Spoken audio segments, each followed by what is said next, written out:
Que alegria! Chegou o dia de falar sobre autismo e psicomotricidade. E eu já vou começar convidando a minha querida professora Cacilda Velasco, formadora, diretora da Associação Vencer.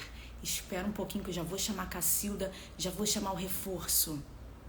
Vem, Cacilda, vem, Cacilda.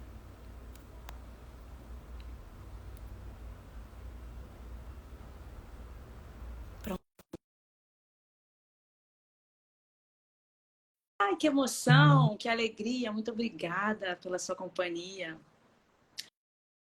Já convidei a professora Cacilda. Olha, já entrou.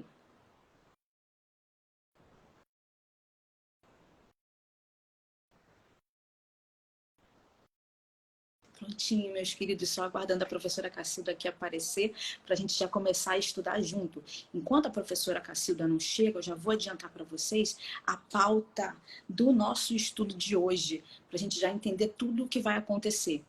O que a gente vai estudar junto? Vamos estudar sobre a importância da psicomotricidade no tratamento do autismo, também como a psicomotricidade vai atuar nos desafios específicos do autismo.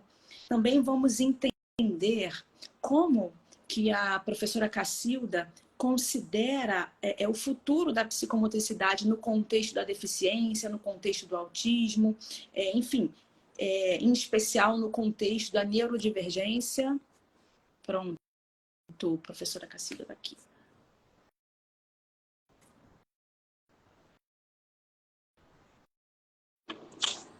Boa noite, Dani. Olha, querida, boa noite. Boa noite. Ai, agora a noite ficou boa. Obrigada pelo carinho, pelo convite. Eu só não estou te vendo aqui. Você está me vendo? Eu estou te vendo bem. Tá. Super bem. Então, tudo bem. Podemos continuar? Então, tudo bem. Daniela, muito obrigado pelo convite. É uma honra estar aqui com você, poder falar um pouquinho desse assunto que é tão atual, né? Que é tão necessário e tão atual. E pretendo ajudar. Espero atender as suas expectativas, tá? Muito obrigada, professora. Eu quero primeiro fazer uma pergunta para os nossos amigos que estão nos assistindo, que é se vocês estão vendo as duas, porque para mim está perfeito. Então, por favor, nos ajudem dando esse retorno, confirmando se vocês conseguem me ver e também ver a professora Cacilda. Mas eu acredito que sim, sim. Então, tá joia. Vamos lá. Minha querida, vamos começar falando, apresentando, porque para nós, do contexto da psicomotricidade, a professora Cacilda é um ícone que dispensa apresentações. Não, pelo amor de Deus. É verdade. Assim você me constrange, Dani. Assim você me constrange. Mas então, olha, veja bem a continuação da minha frase. Para nós que somos do contexto da psicomotricidade, mas o contexto da psicomotricidade é um contexto muito recente no nosso país, né? Então, professora, fala um pouco sobre a sua trajetória, emendando na sua missão na Associação Vencer. Então, eu vou ser muito breve, porque eu acho que nós temos bastante coisa importante para falar sobre psicomotricidade. A minha história é muito grande. Eu tenho 40 anos de trabalho, completo este ano, 40 anos, em junho, 18 de junho. E é um trabalho, assim, de paixão. Eu sempre fui extremamente apaixonada pela psicomotricidade e encontrei na psicomotricidade o meu caminho profissional e, na verdade, também o meu caminho de vida. Eu acho que a psicomotricidade é uma ciência que nos impregna de muita paixão pelo ser humano.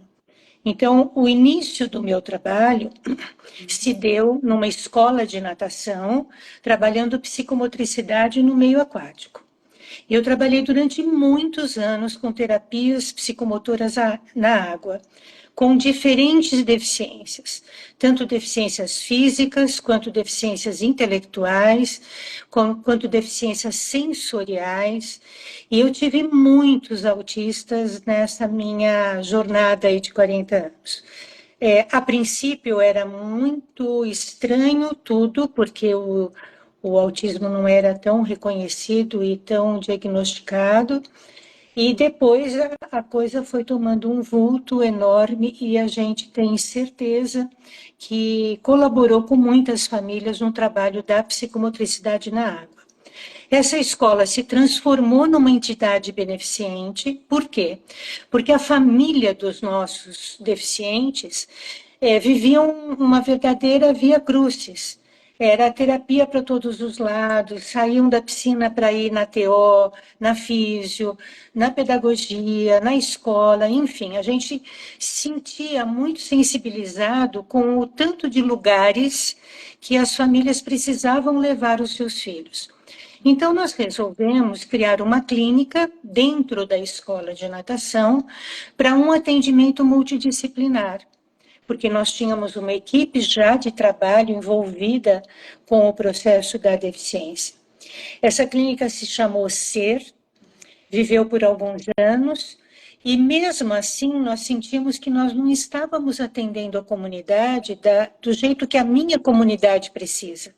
Eu fico numa comunidade carente, em São Paulo, perto da maior favela de São Paulo, que chama Heliópolis. E as pessoas não têm condições financeiras. Então, a gente resolveu, por bem, transformar tudo aquilo numa entidade do terceiro setor, numa ONG. E essa ONG existe há 20 anos.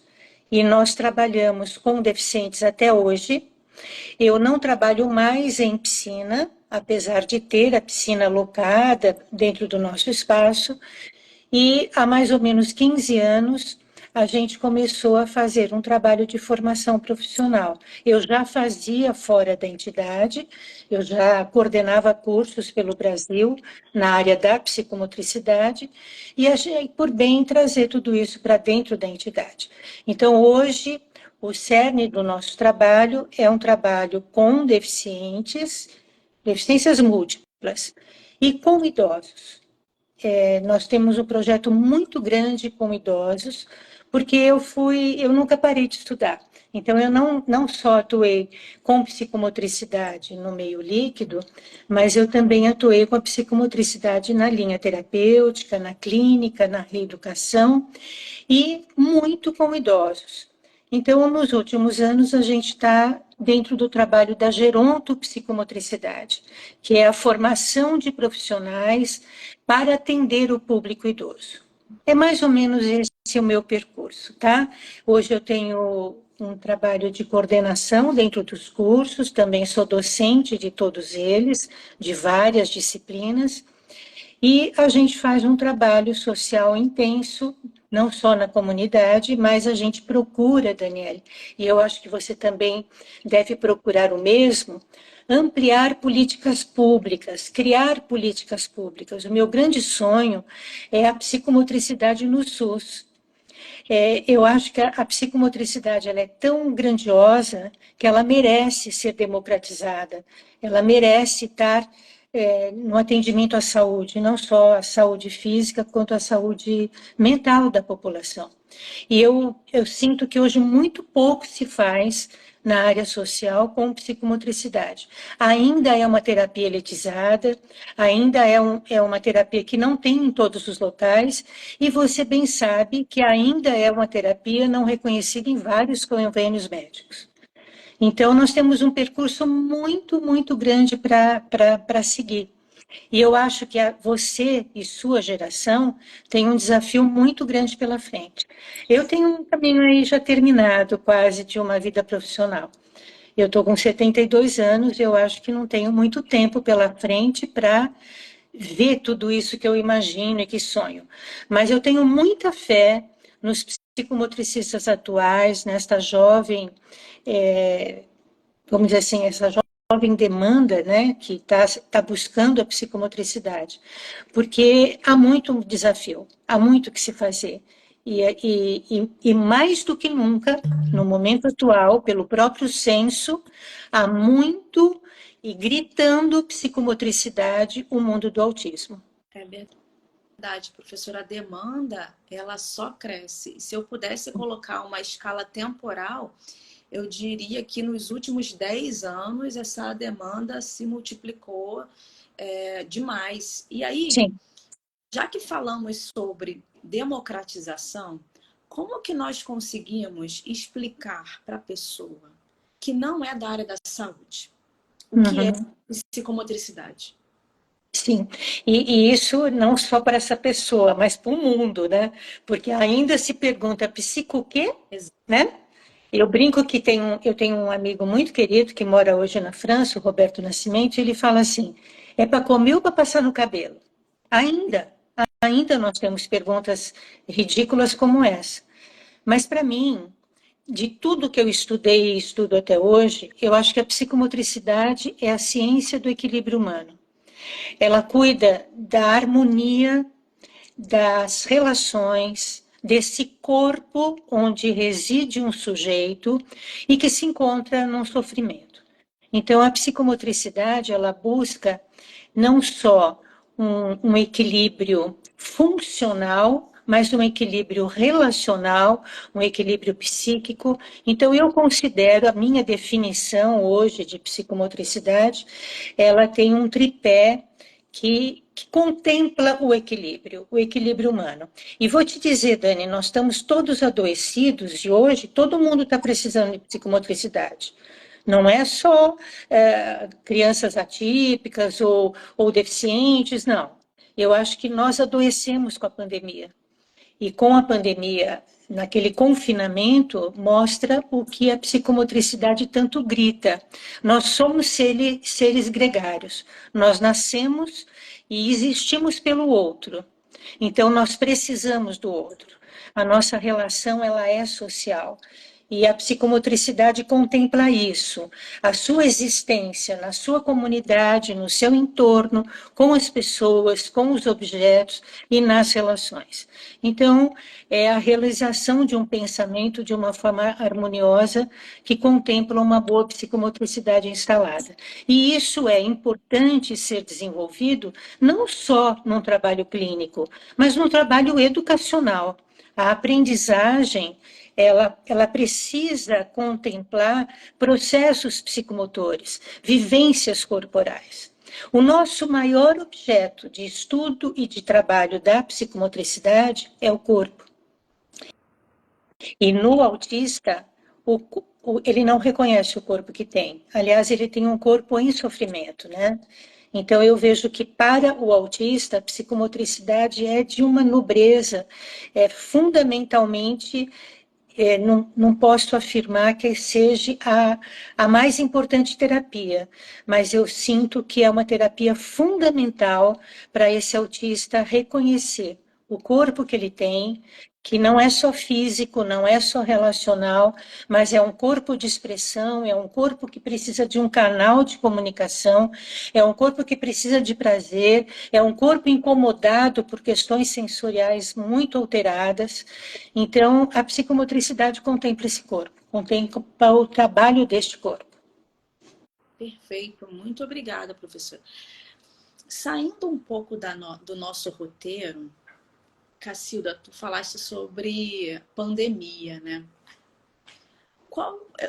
Você acredita que hoje, com esse excesso de, eu vou dizer telas, mas tudo isso, toda essa informação que nos sobrecarrega todos os dias, e de fato a pandemia mudou isso para pior, né? Porque nós aprendemos mais a lidar com aquilo. Ficamos Sim, todos especialistas, né? Em redes sim, sociais, sim, em aplicativos diversos, sim. aplicativos que não tínhamos acesso, passamos a ser especialistas depois da pandemia. Você também acredita que esse processo do excesso de tela e com ele o excesso de comparação, o excesso de acesso a estilos de vida muito diferentes do nosso, que isso também comprometeu a nossa saúde cognitiva, física e emocional? Olha, Dani, eu tinha uma opinião que está se mudando nos últimos tempos. Eu sempre acreditei que o excesso de tela tira a relação com o outro, né? A tela me engole, a tela me fascina. E eu vou atrás da tela à busca de informação, à busca de diversão, à busca de prazer.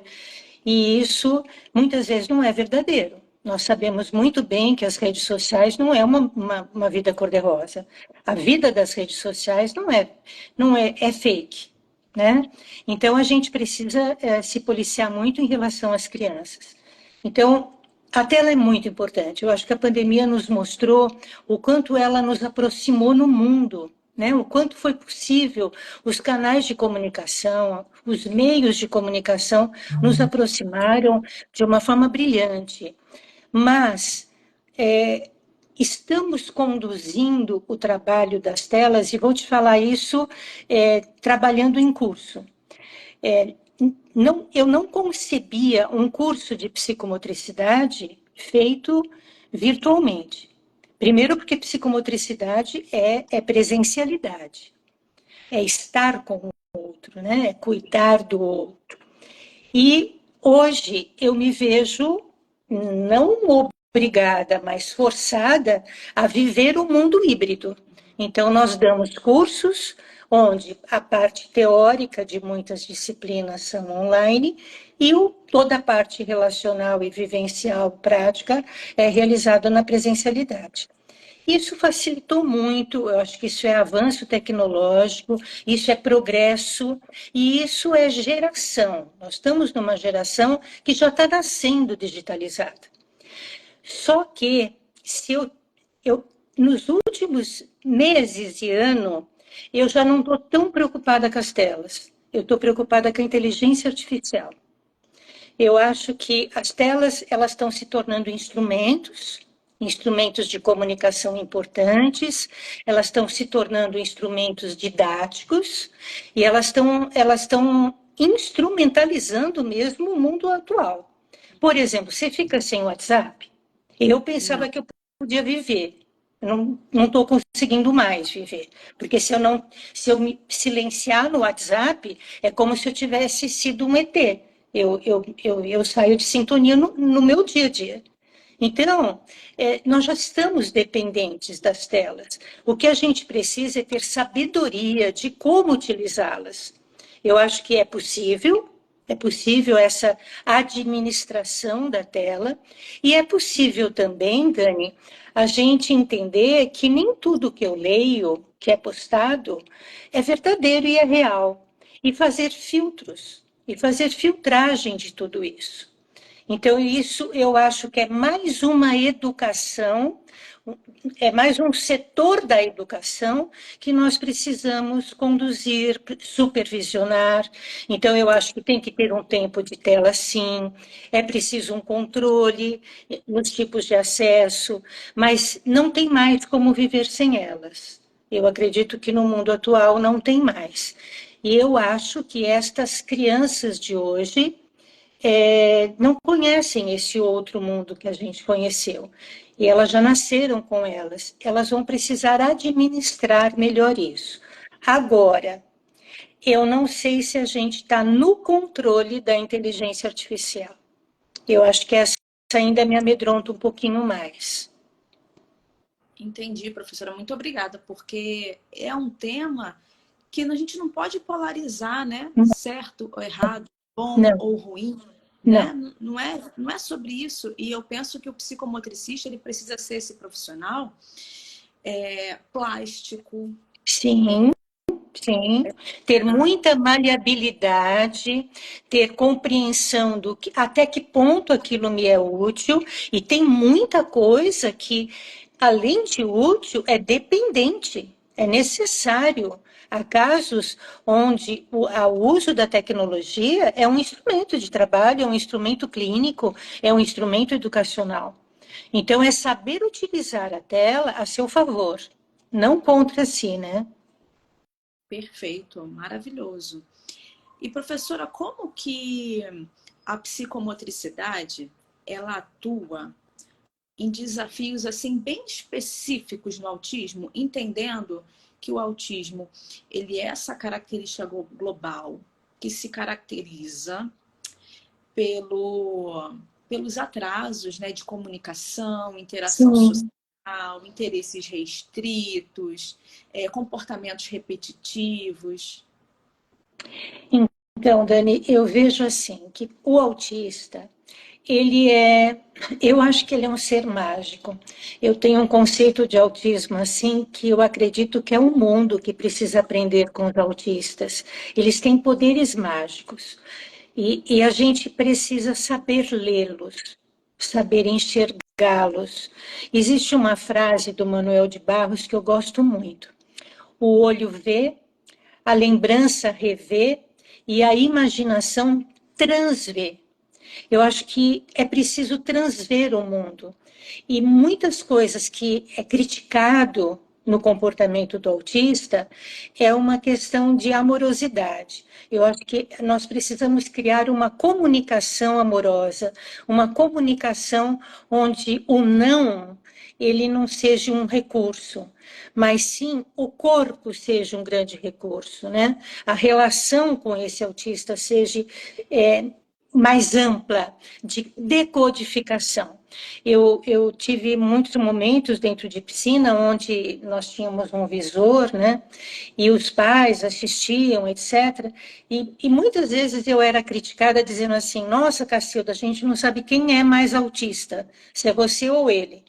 Porque eu acho que eu só conseguiria entrar no mundo dele sendo ele. E entendendo o comportamento dele e me justificando com ele. E eu não quero que eu não tinha que fazer ele entrar no meu mundo. Era eu quem tenho que entrar no mundo dele. E eu acho que nós temos muito que aprender. Autista não tem filtro, autista não tem freio inibitório e o autista é muito puro nas suas manifestações. Então, esse controle que se diz ser necessário fazer, autista num grau de compromisso muito mais severo, eu acho que vai um pouquinho de quem é esse profissional que está lidando com ele, o quanto ele está preparado para lidar com ele. Eu tenho alunos que falam assim, literalmente para mim, eu não nasci para trabalhar com autista. Eu falei, olha, então, se você já se define assim, você já está criando uma barreira muito grande de comunicação. Você tem medo dele, o que, que acontece? Porque, às vezes, o outro joga na nossa cara muitas das nossas falhas. Né? E eu enxergo que a gente aprende muito como que nós somos falsos, nós somos fakes, né? E quanto eles são puros. Só que essa pureza precisa ser administrada, precisa ser docilizada. Eu acho que a expressão que eu teria era: a gente precisa docilizar esse aprender do autista. A linguagem que você utiliza, os recursos sensoriais que você utiliza, a expressão do meio ambiente que você utiliza. Eu acho que há uma comunicação que precisa ser aprendida por nós, terapeutas, e pelos pais, pela família, de como se aproximar e entrar neste mundo para poder trazê-lo por uma convivência social, por uma convivência de comunicação. Eu não acho impossível nada, com nenhum nível, nenhum, nem dois, nem três. Eu não acho nunca impossível. Eu acho sempre que há dificuldades, mas não há impossibilidades. Concordo, professora. E pegando algo que eu achei bem interessante na sua fala e que eu vivo na minha vida pessoal, é o seguinte: talvez a senhora vai me dizer assim, isso é bem comum, que nós, mães, pais, familiares de pessoas autistas, podemos mimetizar alguns comportamentos. O meu filho, Com certeza. ele é uma criança autista de 9 anos e hoje eu me percebo muito objetiva, muito sincera, muito literal. e sim. muitas coisas. Então, ele tem me ensinado Me e ensinou. transformado Tenho o meu, certeza disso, absoluta. meu A próprio gente aprende comportamento. com cada autista que passa na nossa vida. E muitas vezes eu recuo assim, me olhando de fora, eu disse, nossa, calma, peraí, preciso melindrar mais esse contato com essa pessoa, eu não posso ir tão direto ao ponto, Sim, sim, preciso dar uma bossa nisso, né? Isso é habilidade sim, social, essa bossa. sim, sim, é isso mesmo.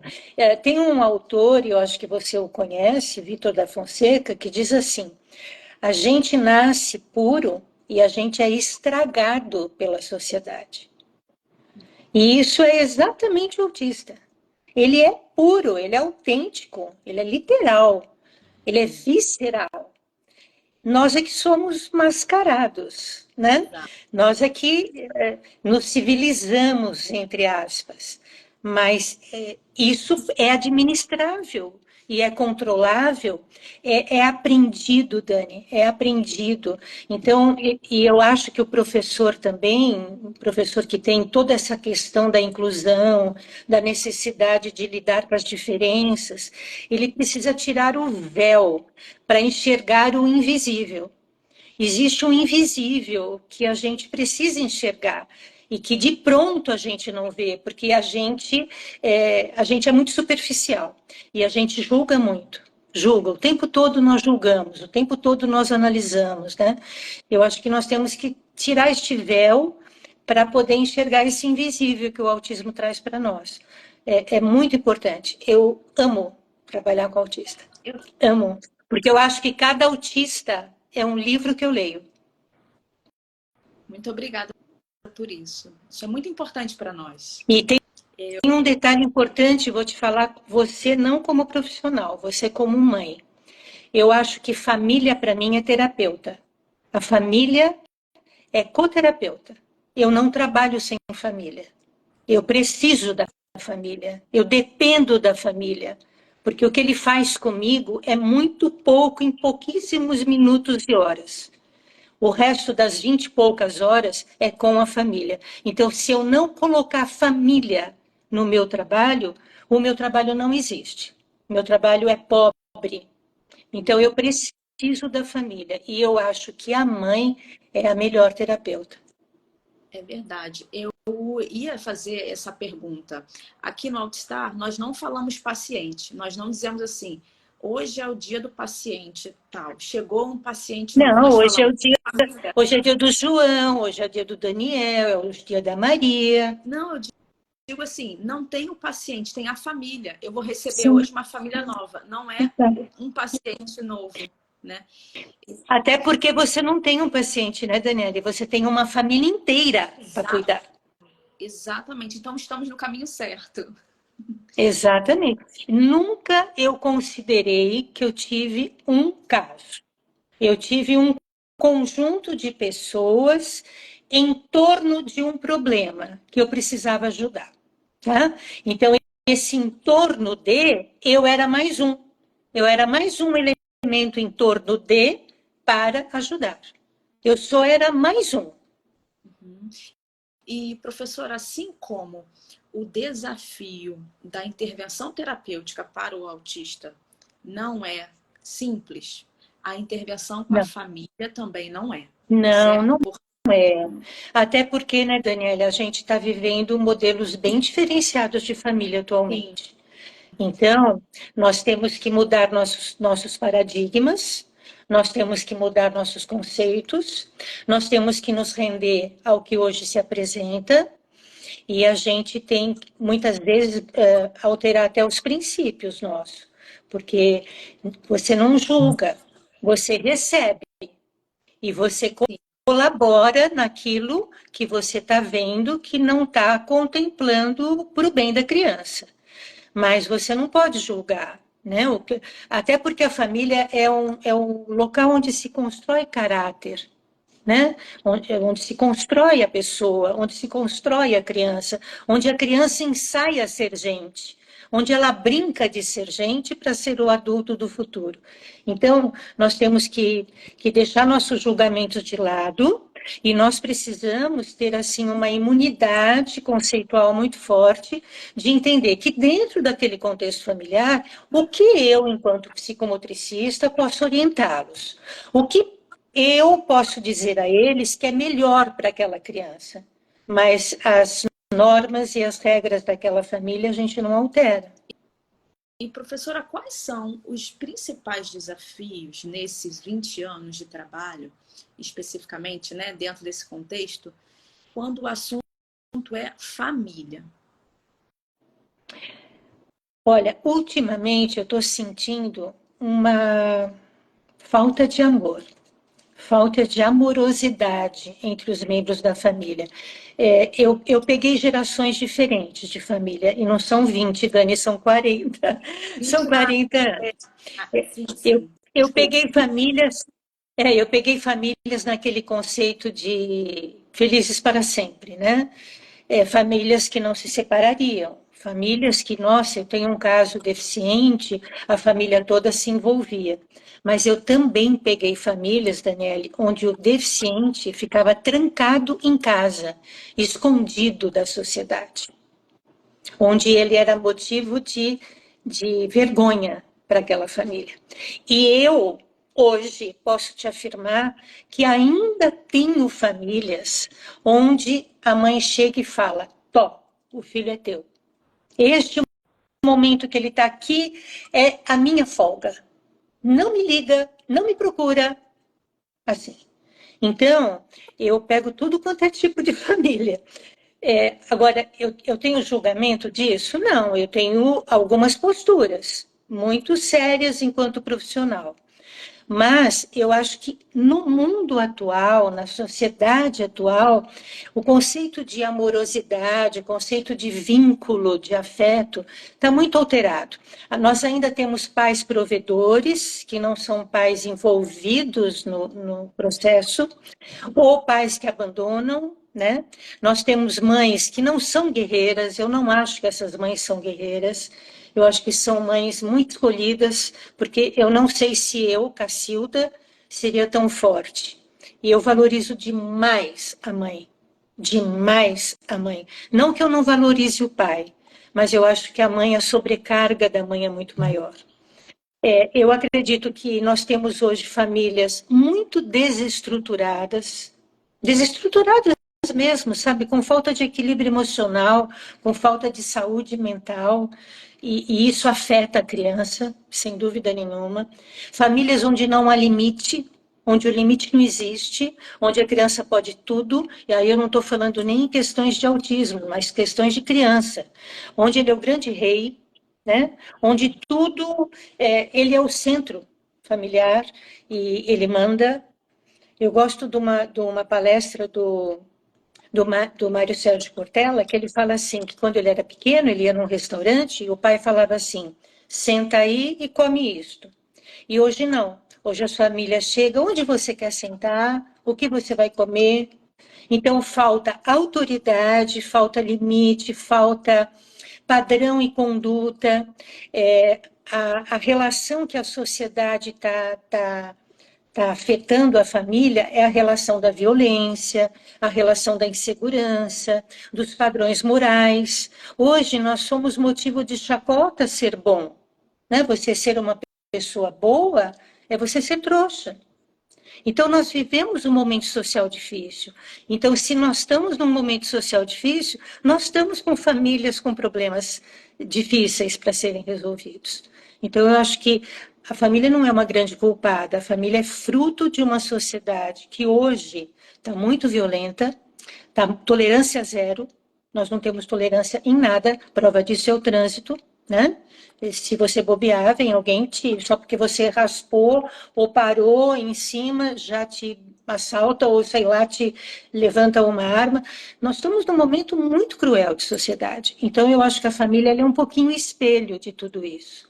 E aí, o que acontece com a escola? A escola fica perdida, porque a família está perdida e a escola é um local de cultura.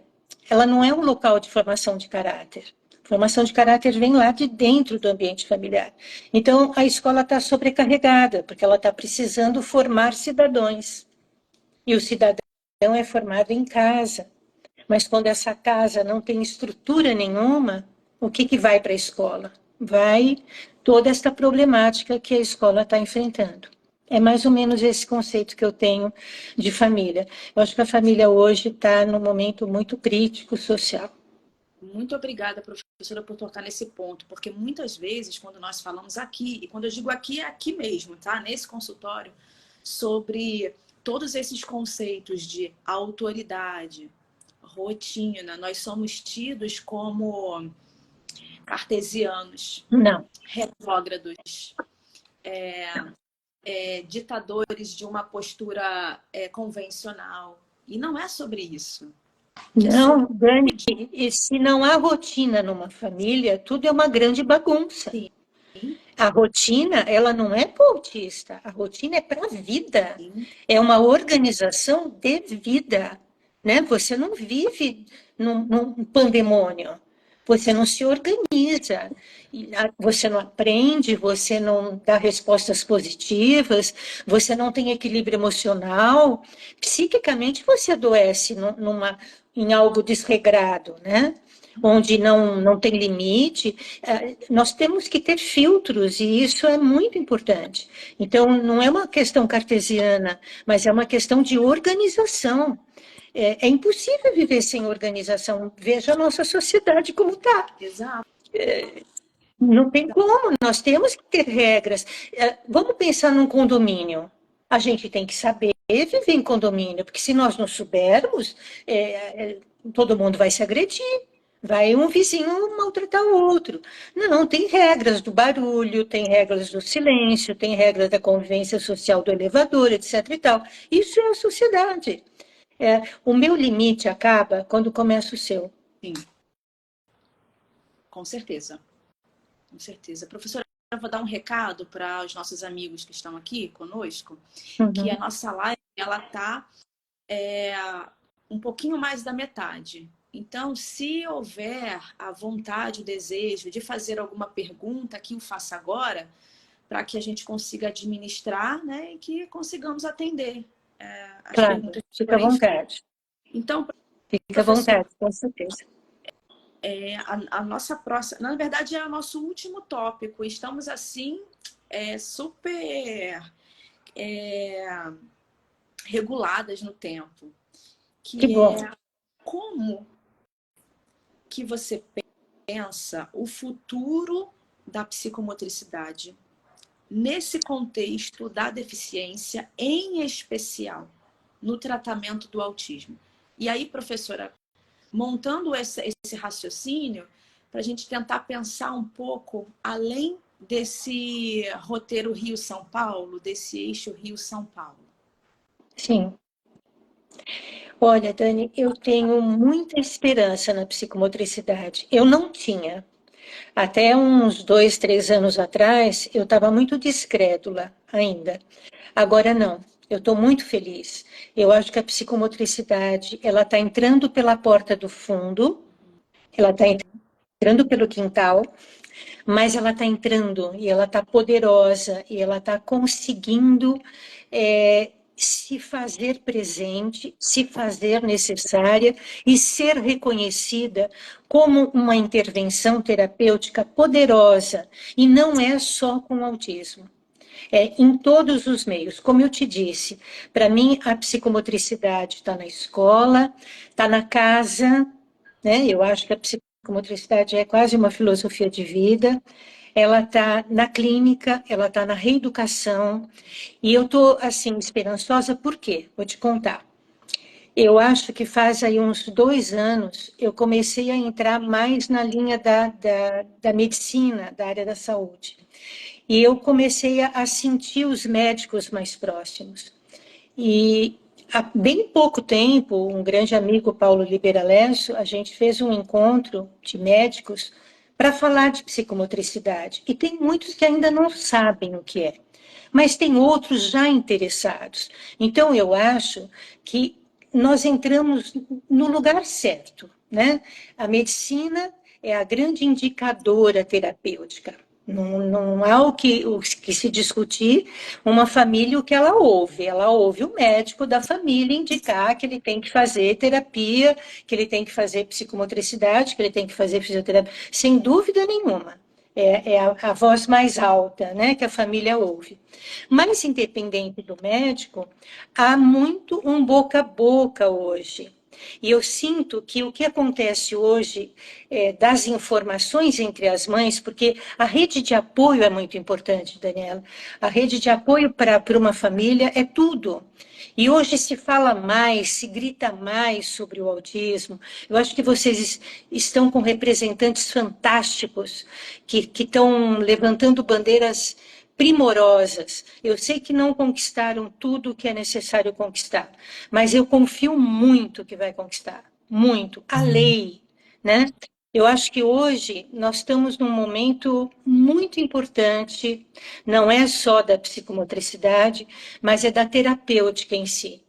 Está se reconhecendo que nós somos um grupo de profissionais. Nós não somos profissionais isolados, que resolve tudo. Um psicomotricista não resolve tudo. Um fisioterapeuta não resolve tudo. Nós precisamos de uma rede de intervenções para o benefício daquela criança, daquele adulto, daquele adolescente. É o conjunto que faz o primor do processo terapêutico.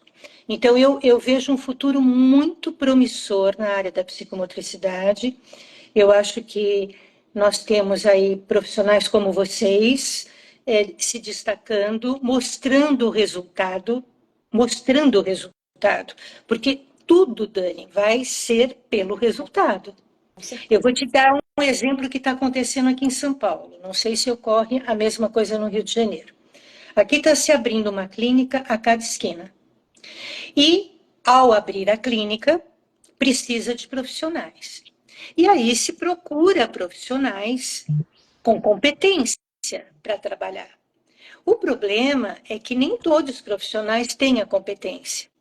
E aí nós somos procurados, enquanto formadores de profissionais, para psicomotricistas trabalharem nas clínicas. Porque tem muitos psicomotricistas que fizeram cursos de uma forma de não muito boa qualidade, e eu não posso negar que todos os cursos EAD não tem o mesmo padrão de um curso presencial, e a gente está escutando isso.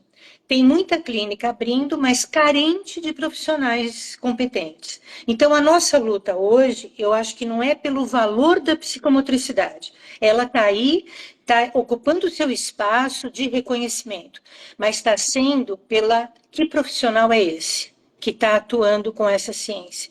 Nós temos que nos policiar muito em colocar bons profissionais no mercado, porque a ciência merece isso.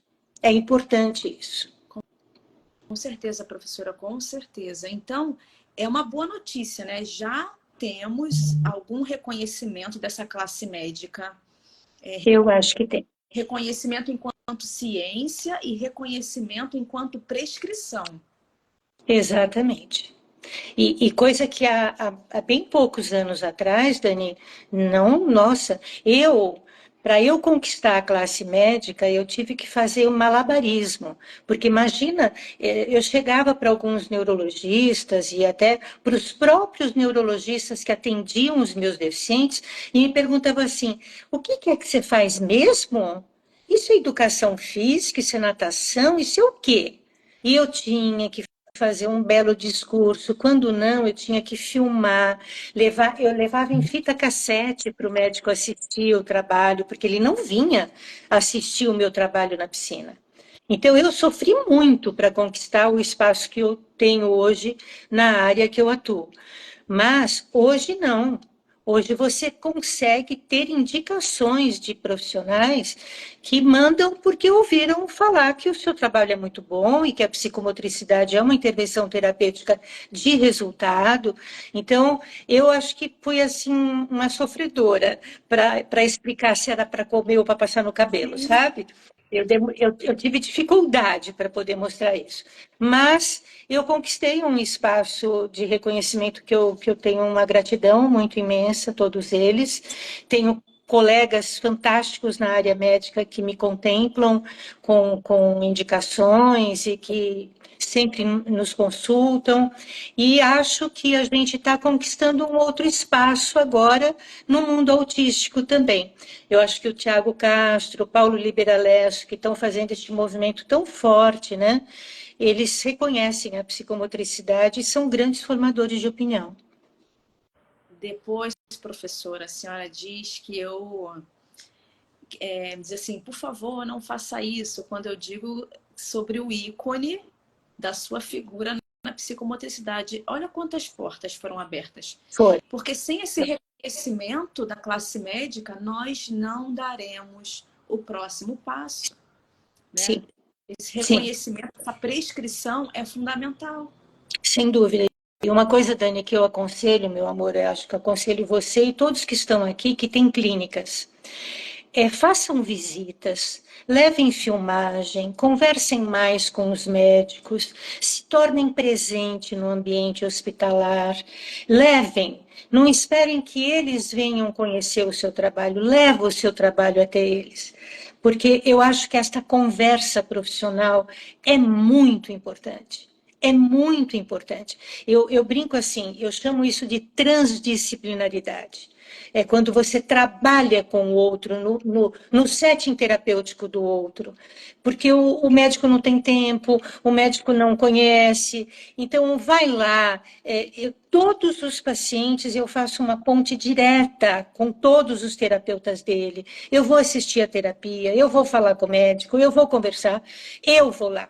E isso não é, vamos dizer assim, invasão. Não, pelo contrário, é humildade de reconhecer que eu sei pouco, eu quero levar o que eu estou fazendo de melhor para trabalhar junto, para nós trabalharmos juntos, porque quem vai se beneficiar é a criança, é o ser atendido. Esse que está sendo atendido, quando ele é contemplado com esta equipe que se conversa, que planeja junto, é muito importante. O resultado é outro, sem dúvida nenhuma, o resultado é outro. O resultado feito em conjunto é benefício para o caso, a criança, o adolescente, o adulto, o autista, e para a família. Porque a família ela está cansada de contar história para um, aí ela vai, tem um outro médico, conta para outro, e conta para outro, e conta para outro. É um contar eterno. Então, nós precisamos nos conversar. Profissionalmente, nós precisamos nos conversar. E baixar a retaguarda do ego, né? E ter humildade suficiente de chegar lá e falar, olha, eu atendo ele em psicomotricidade, eu vim aqui conversar com você porque eu estou priorizando isto, o que você acha, no que a gente pode trabalhar junto, e eu tenho, por regra, isso, trabalhar na transdisciplinaridade, eu acho isso muito importante. Professora, pode ter certeza que nós vamos seguir essa recomendação. Que bom. Está aqui anotado. Enquanto falava, eu estava aqui anotando. Que bom. Vai ser o top número 1 da nossa conduta cotidiana aqui no Altstar. E, professora, para a gente já caminhar para o fim, aquela pessoa que está muito interessada em começar a estudar a psicomotricidade, não sabe por onde começar.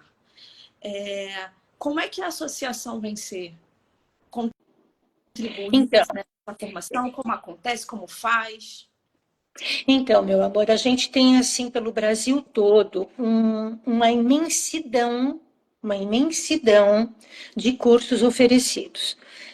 Tanto EAD completo, quanto híbrido, quanto presencial, cursos de pós-graduação, cursos de extensão, temos até graduação online. Então, hoje a diversidade é muito grande na oferta de capacitação na psicomotricidade. O que eu recomendo, e eu não vou falar da minha associação, eu recomendo que haja critérios, que a pessoa analise muito bem aonde ela vai buscar essa formação. Por quê? Porque há um aspecto que eu considero de fundamental importância, que é a presencialidade, a prática. Não é possível você estudar uma teoria psicomotora e você colocar em prática sem ter praticado. Não é possível você ser um bom profissional se você não tiver para si uma boa formação corporal e pessoal. Você muito bem sabe disso, que se nós não estivermos preparados física e espiritualmente para um trabalho psicomotor, ele não vai ser bom e ele vai me adoecer. Então, nós na associação temos como conduta um tripé formativo muito importante, que é o trabalho da presencialidade, da prática corporal, o trabalho da supervisão, porque nós precisamos disso, nós precisamos do olhar do outro. Quando eu peço para você a transdisciplinaridade, é no sentido de que a opinião do outro sobre o que eu estou fazendo me afeta, é importante para mim. E isso a gente chama da própria supervisão. E o trabalho da formação corporal e pessoal. Sem dúvida nenhuma, sem esse tripé, eu acredito que a gente não consegue contemplar. Na associação, nós temos 3 focos de trabalho com a pós-graduação. Nós trabalhamos na área educacional, então nós preparamos profissionais para atuar em instituição de ensino, e nós preparamos profissionais para atuarem em clínica terapêutica, né, no trabalho terapêutico, e nós preparamos profissionais para a área esportiva. Então, porque a psicomotricidade contempla tanto a educação, quanto a saúde, a terapêutica, quanto o esporte. Então, nós temos essa amplitude. Nosso trabalho é de 2 anos intensos de trabalho. Nós temos o curso híbrido, então, uma parte teórica, online, e uma grande parte presencial. E nós também temos agora retomando o que nós fizemos a vida toda, uma turma totalmente presencial. Então, nós somos formadores, nós passamos uma qualidade de formação que eu me orgulho muito de quem está no mercado. Eu tenho queridos profissionais que hoje estão atuando com brilhantismo, se tornando muito famosos, e isso me emociona cada vez que eu os aplaudo de pé. Então, eu me honro muito de quem a gente está colocando no mercado de trabalho. Eu garanto a qualidade deles, com certeza. Porque nós cobramos muito. Porque ele é muito, vamos dizer assim, explorado no sentido de que ele tem que atuar com a dignidade que a ciência merece, com a dignidade que a família merece, e isso para nós é de fundamental importância para honrar isso no nosso país, né? Nós somos, no mundo, nós somos os melhores psicomotricistas. Muito obrigada, professora. Eu me comprometo com as pessoas que mandaram perguntas e que agora, pelo adiantado da hora, nós não vamos conseguir responder, porque há o risco da própria plataforma, né, desligar a live. Então, né, então, para isso não acontecer e terminarmos bem, vamos finalizar agora. Minha querida, muitíssimo obrigada. Fiquei muito feliz com os seus questionamentos, com a oportunidade de falar um pouquinho sobre o meu pensamento, tá? E quero desejar muito sucesso a todos que estão aqui, em especial a você, a seu parceiro. Tenho certeza que vocês fazem o que há de melhor e espero que sejam grandes divulgadores da psicomotricidade. Muito obrigada, professora. Vai ficar gravada, né, a nossa live, e cada comentário, cada mensagem de apoio, de carinho significa muito para nós. Então, muito obrigada a todos vocês. Parabéns, querida. Parabéns por tudo, tá? Então, um beijo para todos que estão aqui. Eu não consigo visualizar todos os comentários, mas muito obrigado aí pelos elogios. Eu não os mereço, mas agradeço muito. Merece, professora. Um beijo. Boa noite. Boa noite para todos.